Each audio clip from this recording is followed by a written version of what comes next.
Ako naman, Arnold Glavio, kasama si Rhea Santos. Narito na ang mga pinakasariwang balita sa umagang ito.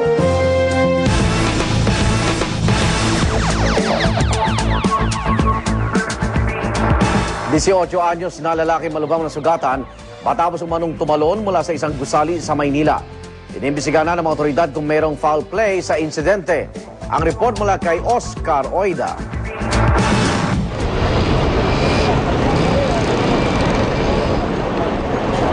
Bukod sa walang malay, wala rin umano ni katiting na saplot nang akitin ng otoridad ang lalaking ito sa bubungan ng isang bahay sa may kanto ng Maceda at Espanya sa lungsod ng Maynila. Tinakluban na nga lang nila ito ng kumot para di raw gaanong lamigin. At pagkarating ng mga rescuer, agad nila yung kinabitan ng sea collar at ikinasa sa stretcher para di na madagdagan pa ang pinsala sa katawan. Pasado 2:00 na madaling araw, nang sa di malamang dahilan ay bigla umunong lumundag ang biktima mula sa rooftop ng isang 5 palapag na gusali at lumagapak sa bubungan ng katabing bahay. Tinawagan ako ng base galing sa 117 na meron nga daw magsuicide. Suicide? Oo, yun ang unang Ngayon, nung pagdating ko rito, nakatalon na dyan.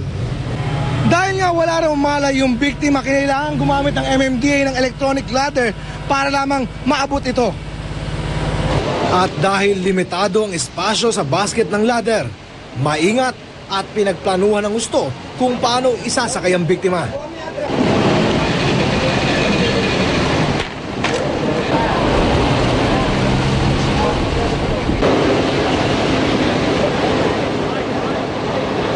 Makalipas ang mahigit 1 oras, bagamat nagtamo ng mga pilay sa iba't ibang parte ng katawan, ligtas na naibaba ang biktima.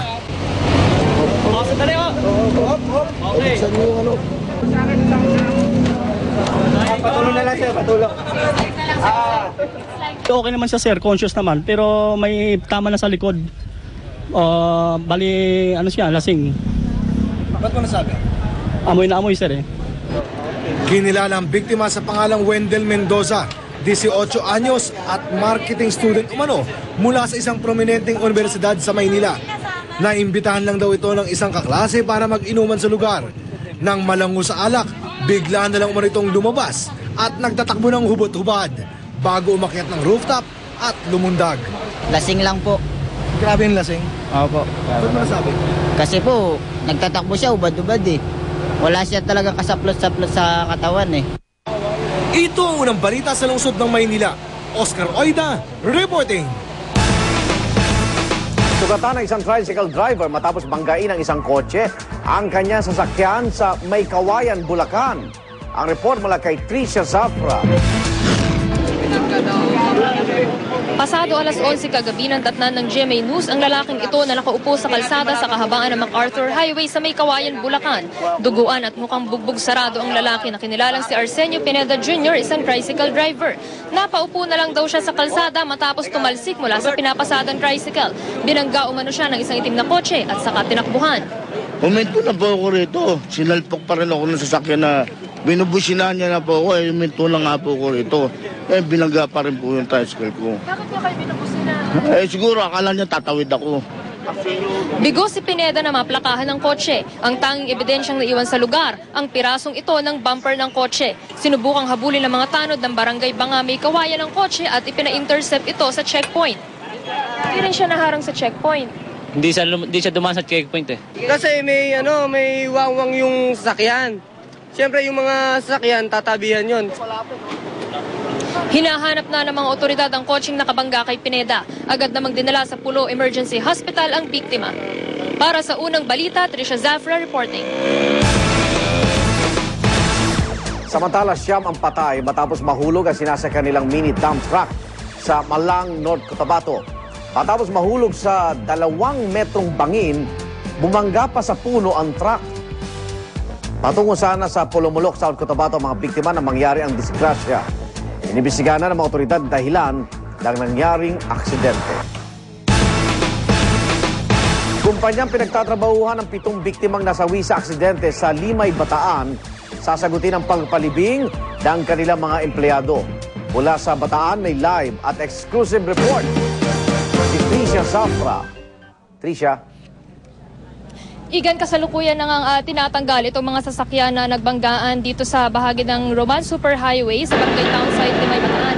At dahil nga dyan hindi pa madaanan ang kabuuan nitong highway, kaya yung mga motorista na papunta sa direksyon ng Mariveles, Bataan ay pinapayuhang dumaan muna sa kalye ng De Ocampo, papasok yan ng Limay at lalabas ng National Road sa bahagi ng Barrio Alangan. Yun namang papunta sa direksyon ng Maynila ay pinapayuhan namang dumaan doon sa National Road sa bahagi ng Barrio Alangan at lalabas yan sa De Ocampo. Samantala, Igan, kanina nakausap natin yung security consultant nun ngang kumpanya ng mga empleyado na naaksidente rito kagabi na si Edgardo Tapia. Napag-alaman natin mula sa kanya na company vehicle pala yung daladalang SUV ng kanilang mga empleyado at galing daw sa company dinner ang grupong yan. Ipinagdiwang daw nila ang pagkakapasa ng kanilang bagong tayong pabrika sa systems audit na ginawa ng kanilang kumpanya.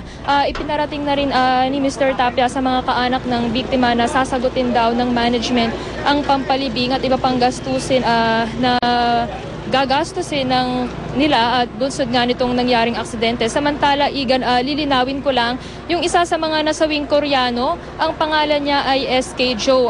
Taliwasan na una kong naiulat na SK So. Samantala, yung isa namang babae pang namatay na sakay rin noong SUV ay na-identify na at ang kanyang pangalan ay si Mary Rose Hermoso. Nasa funeraria Punsalan ang mga labi ng mga biktima na nasawi dito nga sa aksidente sa Roman Superhighway sa Barangay Townsite, Limay, Bataan. Samantala, hanggang ngayon 50-50 pa rin daw sa Bataan General Hospital.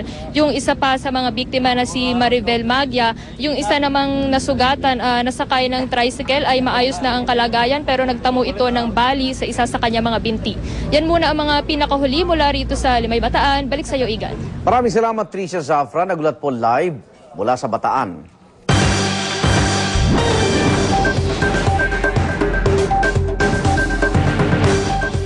Mahigit 80 OFW na minaltra sa Saudi Arabia nakauwi na sa bansa. Kasama nilang nagbalik Pinas ang 30 bata. Narito ang report ni James Velasquez. Abot tega ang ngiti ni Jeanette de la Cruz, isang OFW, pagdating niya sa NAIA Terminal 1. Matapos kasi ilang buwang paghihintay, nakauwi na rin siya sa Pilipinas. Baon pa rin niya ang mapait na mga alaala habang naglilingkod sa prinsesa ng Saudi Arabia na ayaw daw siyang pauwiin. Kung hindi raw dahil sa tulong ng gobyerno, hindi raw siya sana nakabalik. Ang pagkain namin, 2 tinapay sa umaga, kami bumibili ng mga needs namin. Verbal abuse, sinisigawan kami, then pinagbantaan kami na papatayin. Sari-saring kwento rin ng baon pauwi ng 84 na OFWs at 30 bata na ilang buwang naipit sa Saudi Arabia. Ang ilan, di sumasahod na sapat o di sumusweldo sa oras. Ang iba naman, pinagmalupitan ng mga amo. Kaya naman ginagawa raw ng Overseas Workers Welfare Administration at ng Embahada ng Pilipinas sa Saudi ang lahat para makauwi ang ating mga kababayan. Siyempre masakit din sa sa kalooban mo, yung kababayan mo na gano'n ang sinasapit sa ibang bansa. No? Masakit sa amin yun, kaya hanggang makakaya namin, tinutulungan namin silang lahat. Mahigit 300 pa sa ating mga kababayan ang hindi pa makaalis sa Saudi dahil hindi pa kumpletong papeles. Pero siniguro ng OWA na ginagawa nila ang lahat para makauwi sila sa lalong madaling panahon. Para sa Unang Balita, James Velasquez reporting.